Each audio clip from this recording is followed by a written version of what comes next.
Bismillahirrahmanirrahim. Assalamualaikum warahmatullahi wabarakatuh. Alhamdulillahirabbil alamin. Wassalatu wassalamu ala asrofil anbiya'i wal mursalin wa ala alihi wa sahbihi ajmain amma ba'du. Ahi dan ukti fillah, Mujahid-Mujahidah Wong Solo Group. Alhamdulillah hari ini kita bisa bertemu kembali tentunya bersama saya Putri dan rekan saya Asia di podcast Al-Jannah bersama meraih surga. Insyaallah menjadi doa ya Asia. Amin. Amin Allahumma amin. Asia gimana kabarnya hari ini? Alhamdulillah baik. Alhamdulillah Putri. kita selalu menanyakan kabar ya di setiap Iya, episode-nya. Putri ya. gimana kabarnya? Alhamdulillah baik. Alhamdulillah baik. Nah Asia, kita mau bahas apa nih di hari ini? Nah, kali ini kita akan ngebahas tentang permasalahan bagaimana nih jika maharnya istri itu dipakai oleh suami gitu. Jadi kan banyak nih misalnya udah dikasih maharnya sekian ratus juta misalnya. Terus setelah nikah dipakai gitu. Yang pinjem lah bentar gitu ya. Entah dalam satu hal dan sebagainya atau misalnya maharnya kebun terus dipakai untuk berladang, bercocok tanam gitu. Jadi itu hukumnya apa sih? Gimana ya? Boleh nggak sih? Kalau misalnya istrinya ridho, terus gimana sih cara-caranya gitu? Atau memang istrinya nggak ridho? Ya ridho dalam mulut, dalam hati kan enggak gitu. Jadi gimana nih solusi dalam Islamnya seperti itu. Oke, Masya Allah ya pembahasannya ya. Nah tapi seperti biasa nih sebelum kita memulai, mari kita dengarkan pembacaan ayat suci Al-Quran yang akan dibacakan oleh Saudari Tiara, Kepala Produksi Ayam Penyet Surabaya, Al-Falah, Medan. Kepada Saudari kami persilahkan. Assalamualaikum warahmatullahi wabarakatuh. A'udzu billahi minasyaitonir rajim. Bismillahirrahmanirrahim. Wal 'adiyati dabha fal muriyati qadha fal mughirati subha fa asarna bihi naq'a fawasatona bihi jam'a innal insana li rabbihi lakanud wa innahu ala dzalika lasyahid wa innahu li hubbil khairi lasyadid afala ya'lamu iza bu'syira ma fil qubur wa hussila ma fis sudur inna rabbahum bihim yawma idzin lakabir. Sadaqallahul azim. Jazakillah khair kepada Saudari Tiara. Insya Allah pembacaan Al-Quran tersebut akan menambahkan keberkahan pada podcast kita ini. Amin. Allahumma amin. Nah Asia penasaran nih ya tentunya dengan materi tadi. Tapi sebelum kita panggil ustadznya, kita saksikan dulu yang berikut ini.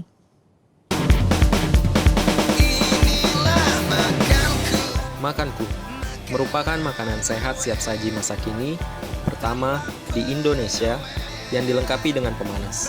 Makanku didesain praktis, anti ribet, karena penyajiannya yang cepat dan mudah dibawa kemana saja. Makanku cocok untuk kebutuhan emergensi seperti bencana alam, hiking, traveling, eksplorasi geologis, TNI Polri, umroh dan haji. Terdapat dua varian makanku. Yang pertama, ada makanku dengan pemanas yang di dalamnya dilengkapi dengan heating pad sehingga bisa memasak tanpa api dan kompor. Yang kedua, ada makanku festival yang dimasak dengan microwave, rebus, dan kukus. Makanku sehat karena menggunakan bahan baku pilihan, nasi, dan telur organik yang kaya akan omega 3. Makanku dapat awet, tahan lama, walaupun bukan makanan frozen, dan tidak perlu dimasukkan ke kulkas. Karena makanku diproses dengan teknologi modern untuk membunuh bakteri yang dapat merusak makanan. Makanku, makanan sehat siap saji masa kini. Itu dia produk dari Makanku Ready Meal, makanan sehat siap saji masa kini. Ini Masya produknya Allah. terpampang selalu ya di depan Bener banget. meja podcast kita. Sponsor mati kita kayaknya nih. Makanku dan Wong Solo Group, Insya Allah. Jadi ada yang menggunakan pemanas, tinggal kita tuang air aja, dia bisa memanaskan sendiri sehingga kita tuh bisa makan di mana aja, kapan aja dalam kondisi panas ya Panas, Asia bener ya. banget. Hingga suapan terakhir, wah, Bener Masya Allah. banget. Yang nggak ada pemanas bisa pakai microwave atau dikukus, direbus ya. bener banget. Jadi bisa kita stok nih di rumah, nggak perlu payah mikirin mau catering atau apa mungkin dengan bener anak kos ya. banget. Tinggal Tinggal nyetok di disimpan, rumah bener, aja, bener, Masya Insya Allah. Allah. Nah Asia, tadi kita mau bahas tentang mahar ya. Kali ini mahar. kita mau ditemenin sama Ustadz siapa nih? Kali ini kita akan ditemenin oleh Ustadz Faisal. Beliau adalah tim dakwah Wong Solo Group wilayah Jabodetabek. Ustadz Faisal, awak tanya nih. Iya, dia dari Aceh ya. Dari Aceh ini gimana nih, orang Aceh nggak bisa bahasa Aceh, waduh. Kayak bisa kita Jadi, bully nih Ustadz kita nanti ya. satu forum tuh orang Aceh semua. Iya. Jadi mungkin kita bisa forumnya pakai bahasa Bahasa Aceh. Aceh. Tapi mohon Masya maaf saya Allah. nggak ngerti. Langsung aja ya Asia, kita panggilkan Benar Ustadz banget. Faisal. Ustadz Faisal, kita persilahkan untuk memasuki ruangan podcast yang sangat terang benderang ini. Iya, Masya Allah. Mungkin kalau yang belum terang, screen HP-nya perlu diterangin lagi berarti. Udah Ustadz, udah nyaman Ustadz? Alhamdulillah. Alhamdulillah. Assalamualaikum Ustadz. Waalaikumsalam Gimana kabarnya, warahmatullahi wabarakatuh. Gimana nih Udah kabarnya? berepisode-episode tidak jumpa Iya, ya kita benar ya, banget. Masya Allah. Alhamdulillah bi khair. Selama ini baik-baik aja ya. Sebaliknya Mbak Putri, Mbak Asia. Alhamdulillah sehat ya Alhamdulillah, Ustadz? bikhair, Sehat. insya Allah. Ya begini sehat, kuat, rajin belajar. Masya Allah. Nah Ustadz tadi kalau katanya Ustazah Asia, Asia Masya aja. Allah. Kalau katanya Asia nih, kita bakal ngebahas tentang mahar ya Ustadz ya. Boleh Ya, nggak benar. sih suami menggunakan mahar istri? Nah itu gimana Ustadz, pandangan Islam terhadap hal tersebut? Suami menggunakan mahar istri yang sudah diberikan terlebih dahulu ya tentunya ya. Baik, bismillahirrahmanirrahim. Assalamualaikum warahmatullahi wabarakatuh. Waalaikumsalam. Alhamdulillah, salatu wassalamu ala rasulillah wa ala alihi wa sahbihi wa mawalah amma ba'du. Qala Allah Ta'ala fil Qur'anil azim, a'udzu billahi minasy syaithanir rajim, wa atun nisaa saduqatihinna nihlatan fa in tibna lakum an syai'in minhu nafsan fakuluhu hani'am mari'a. Kata Allah Subhanahu wa taala dalam Quran surat An-Nisa ayat keempat, dan berikanlah mahar kepada perempuan yang kamu nikahi akan sebagai pemberian yang dengan penuh dengan kerelaan. Ya, kemudian disambungkan ayatnya lagi. Ini yang menjadi inti pembahasan kita pada episode podcast kali ini ya. Fa in tibna lakum, maka jika seandainya perempuan ini istri kita yang sudah kita nikahi, kemudian mereka memberikan kembali maharnya kepada suaminya, tapi dengan syarat dengan penuh sukarela, dengan tanpa ada paksaan, ancaman apapun, maka kata Allah Subhanahu wa taala, maka fakuluhu hani'am mari'a. Maka pakailah. Karena kalimat yang dipakai di sini fakuluhu yang berarti adalah maka makanlah. Nah, makanya dalam tafsir dikatakan oleh Imam Ahmad As-Sawi dalam tafsir As-Sawi bahwa kalimat makan ini bukan berarti makan saja, tapi memakai secara mutlak, kegunaannya apa aja gitu. Bisa dimanfaatkan oleh suami dengan izin istri, intinya ya, dengan kerelaan istrinya.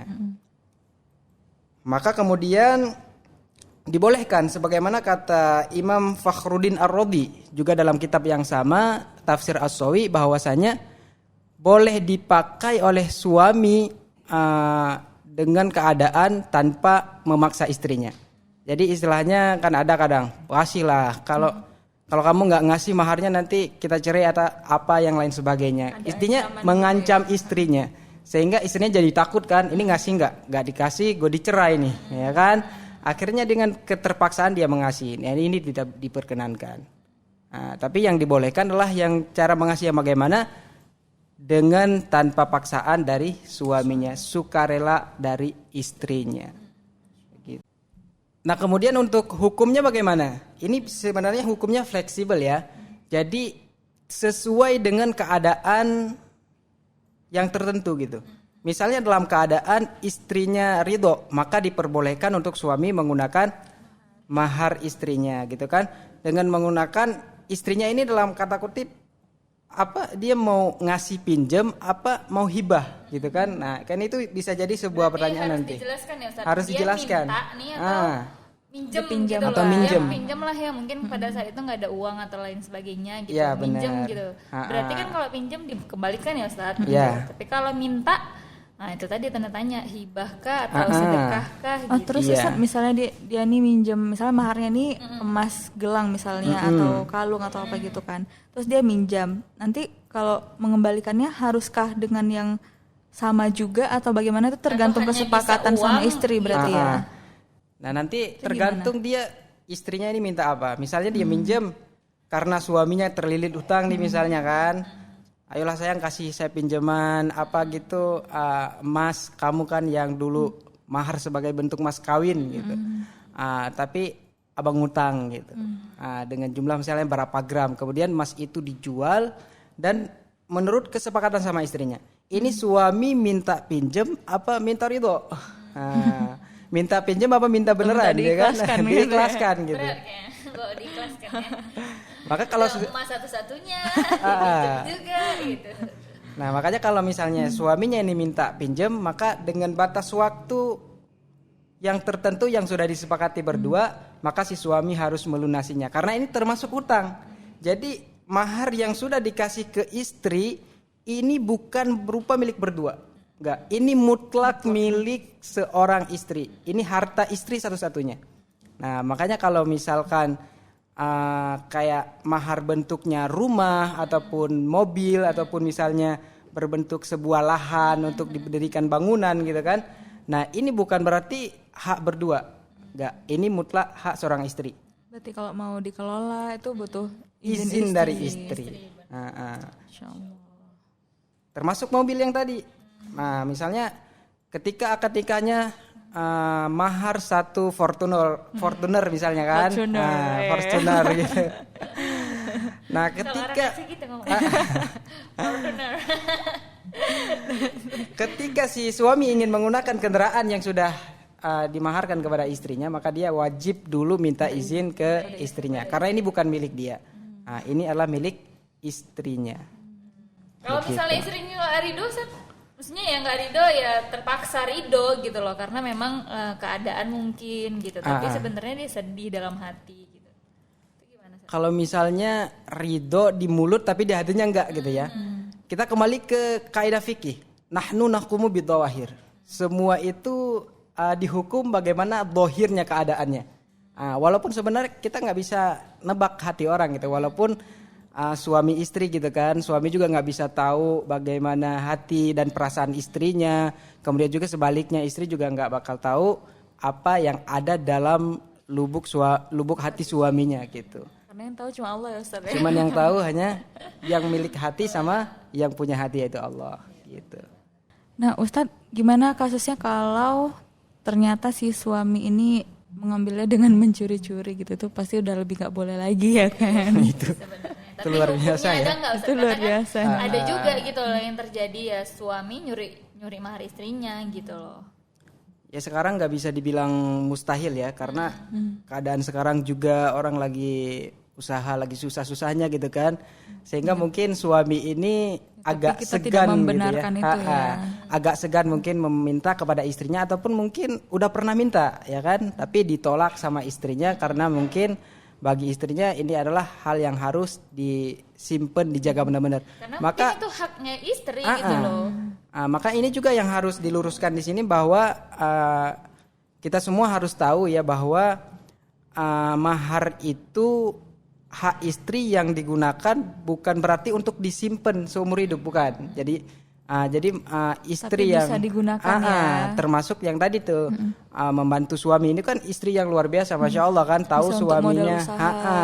suaminya lagi terpuruk, lagi keadaan lagi hancur-hancurnya, tapi istri yang soleha membangkitkan, saya gini, pakai aja dulu mahar nikah kita, nanti kalau ada rezeki abang ganti, tapi kalau enggak ya udah diikhlaskan gitu kan. Ini kan istri yang Masya Allah luar biasa.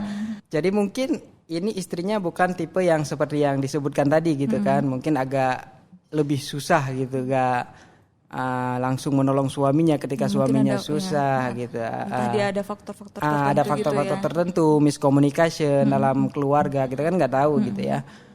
Maka terpaksa nih suaminya akhirnya nyuri gitu emas istrinya, kemudian dijual. Ini timbul hukum yang berbeda. Yang pertama, hukum mencuri. Ini kan udah beda lagi ya. Hukum mencuri ya tentunya ya kita berdosa ya sama Allah, juga berdosa sama manusia, sama istrinya. Dan kemudian karena tidak ada keridhaan daripada istrinya, walaupun misalnya emas ini yang diambil untuk membayarkan hutang si suami yang sudah menumpuk ataupun untuk menafkahi keluarganya, ini sama dengan adalah harta yang berasal dari sesuatu yang haram. Nah, walaupun ini adalah milik istrinya, tapi kan karena tanpa izin tadi, maka itu termasuk juga hal yang haram. Dan ini yang luar biasanya adalah dolim kepada istri. Nah, karena orang-orang yang dolim, kata Allah Subhanahu Wa Taala dalam Al-Quran, bahwa orang-orang yang dolim itu Allah akan kirimkan azab yang sangat luar biasa, azab yang sangat besar gitu. Itu nyata Allah sebutkan dalam Al-Quran bahwa orang-orang yang dolim akan seperti itu. Makanya waspada gitu kan bagi kita, buat para suami juga gitu. Apalagi keadaan yang kayak gini, kita susah, memang untuk susah, ekonomi sekarang susah ya. Berkonsultasilah, tapi jangan semata-mata berharap. Ini kadang ada sebagian suami yang tiap hari belum juga usaha, tiap hari ngeliriknya mas kawinnya istri gitu loh. Mentang-mentang dia ngasihnya agak lumayan, misalnya dia tiap hari itu aja, dia gimana besok gitu lagi, gimana dijual aja lah, tapi tanpa usaha. Ini suami yang tidak bertanggung jawab. Maka suami yang bertanggung jawab, dia berusaha dulu, tapi karena jalannya sudah buntu, sudah mentok di situ, usaha udah, kerja juga udah, nyari kerja di mana-mana, tapi belum juga ada penghasilan, akhirnya utangnya nambah, tanggal jatuh tempo hutangnya juga udah sampai. Makanya akhirnya kenapa dia memaksakan untuk meminta izin kepada istrinya untuk meminta mas kawin ataupun mahar yang sudah pernah dia berikan kepada istrinya ketika dia akan nikah dulu. Kemudian Ustadz, ada nggak Ustadz, maksudnya pahala tersendiri bagi istri yang memberikan maharnya kepada suami gitu, dalam rangka ya membantu, kemudian dengan sukarela dia ngasih maharnya untuk usaha sama-sama gitu, memang niat dia ingin jadi membantu gitu, itu ada nggak pahalanya? Jadi mungkin mujahid-mujahidah di rumah atau mungkin semangat meminjamkan, maksudnya itu tadi mungkin yang memang sudah kejadian nih gitu, sudah kejadian maharnya dipinjam atau maharnya diminta secara sukarela gitu, tapi ibaratnya menambah ini tenang hatinya gitu loh, ternyata aku bukan hanya sukarela tapi ada loh pahala yang aku dapat seperti ini gitu, ada nggak Ustaz? Ya kadang kan ya kita nggak tahu ya, kadang orang setelah dia ngasih mahar ke suaminya, wah coba nggak aku kasih, aku masih punya simpanan gitu kan. Jadi ngumpat kan, jadi akhirnya esensi itu tadi. Akhirnya jadi kepenyakit hati gitu ya. Maka di sini luar biasa apresiasi kepada istri yang selalu membahagiakan suaminya. Bahwa istri yang selalu bisa membahagiakan suaminya dalam keadaan apapun, dimanapun dan kapanpun. Apalagi pas keadaan suaminya lagi terpuruk, pas keadaan suaminya lagi susah-susahnya, maka datang sang istri memberikan semangat dan juga dukungan, serta meminjamkan yang tadi sampai meminjamkan mahar harta yang pernah diberikan oleh suaminya dahulu. Itu adalah harta yang paling berharga dan sebuah kenangan yang luar biasa. Ini kan begitu luar biasa, gak bisa terbalaskan. Bahwa di sisi lain ini istri sedang menunjukkan bahwa bagaimana betapa besarnya cintanya kepada suaminya. Begitu besarnya rasa cinta yang ada pada istri kepada suaminya.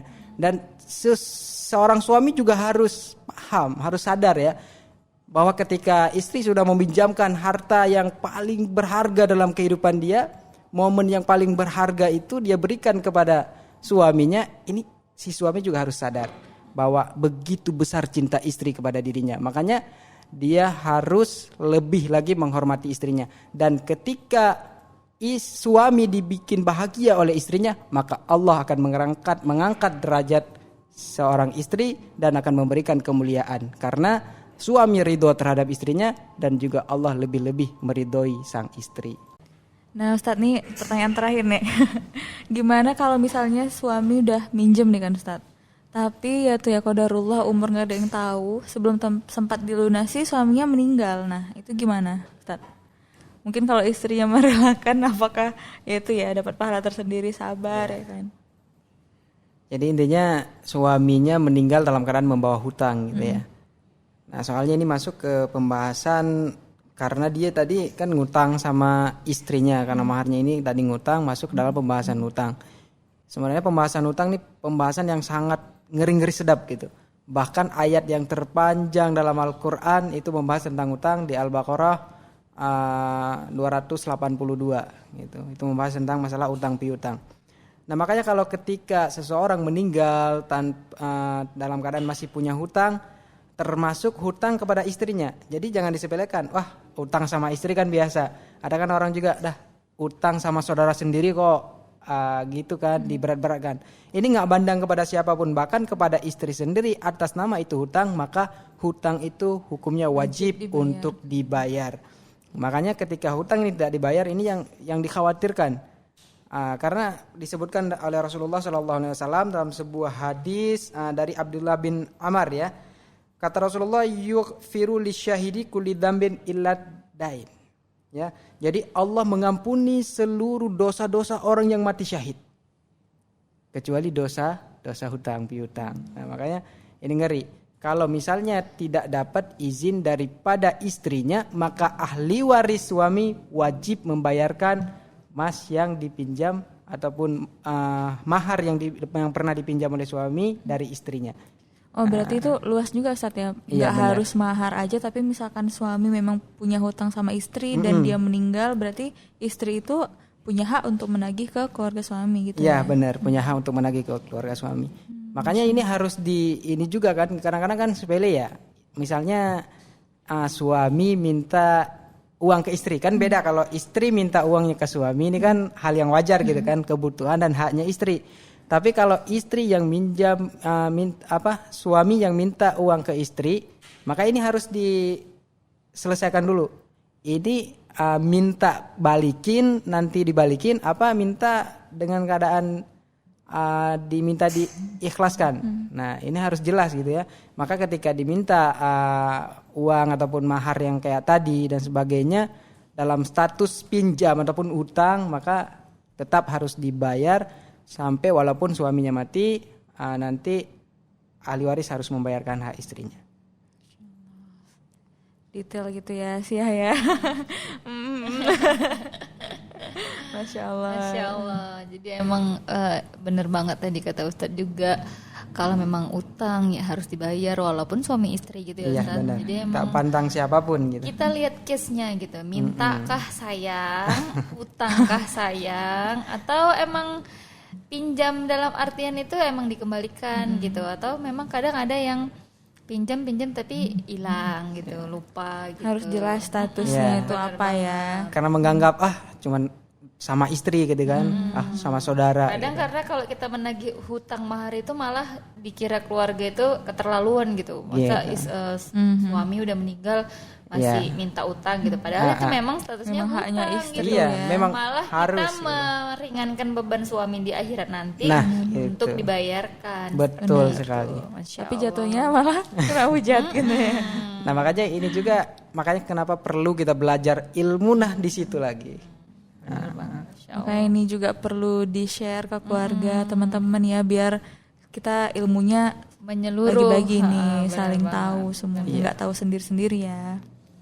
Oke deh, alhamdulillah pembahasan kita hari ini seperti biasa selalu menarik ya Sia, insyaallah ya, karena juga memang terjadi di sekitar kita juga gitu, jadi lebih lebih relate ya, lebih bisa relate gitu ya. Emang ya udah, ini emang kejadian yang banyak terjadi di masyarakat dan lingkungan kita sekitar gitu. Ya, dan bagi yang insyaallah semoga kita nggak mengalami ya, tapi kalau misalkan ada yang mengalami bisa tahu nih, dalam Islam tuh menyediakan solusi seperti ini gitu ya. Baik deh, Ustadz Asia, sebelum kita akhiri podcast kita saksikan dulu yang berikut ini.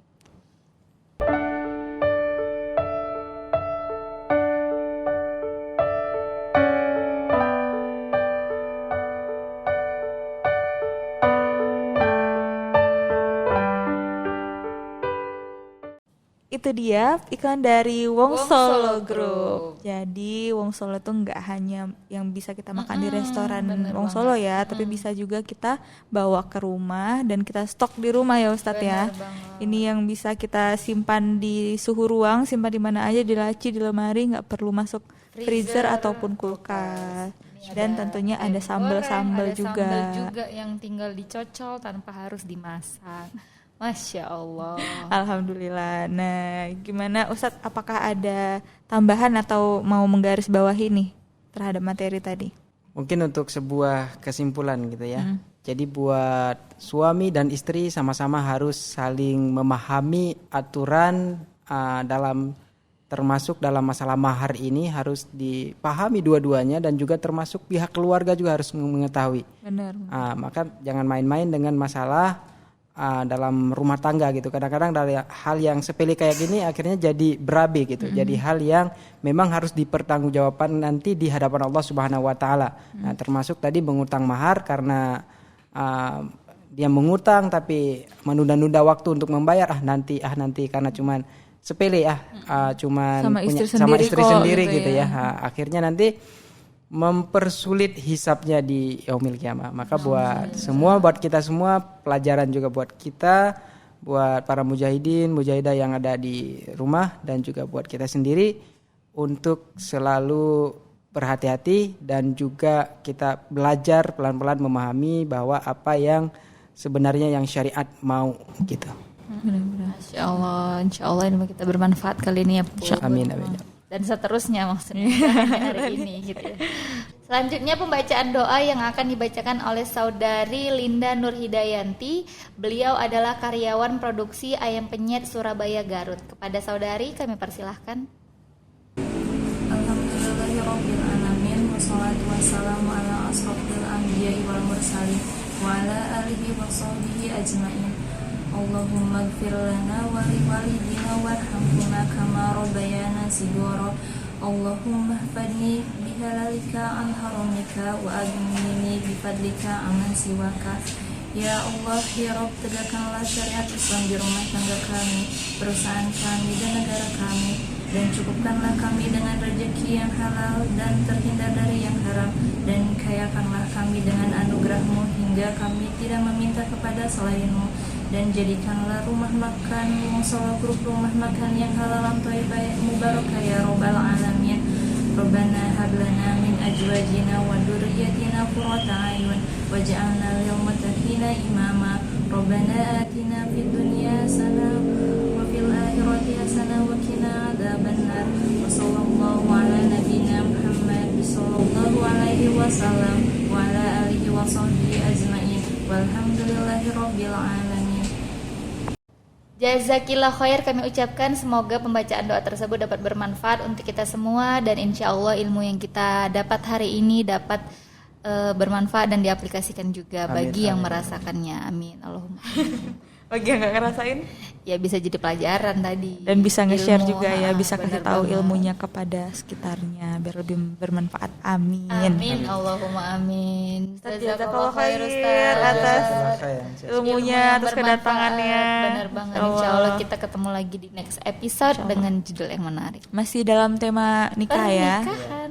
Benar Oke, dan tentunya terima kasih untuk Makanku Ready Meal dan Wong Solo Group. Dan jangan lupa untuk tetap terus like, subscribe, comment, and share di channel YouTube Wong Solo Group. Pantengin terus setiap hari Rabu. Setiap hari Rabu selalu ada segmen dakwah podcast Al-Jannah bersama Meraih Syurga dengan judul-judul yang menarik. Insya Allah. Baiklah Ustadz Asia, alhamdulillah kita udah berada di ujung podcast kita ini ya. Marilah kita baca Alhamdulillah. Alhamdulillahirabbil alamin dan doa kafaratul majelis. Subhanaka Allahumma wa bihamdika asyhadu an la ilaha illa anta astaghfiruka wa atubu ilaik. Baiklah, akhir kata saya Putri. Dan saya Asia. Mohon maaf atas segala salah dan khilaf. Wabillahi taufiq wal hidayah. Wassalamualaikum warahmatullahi wabarakatuh.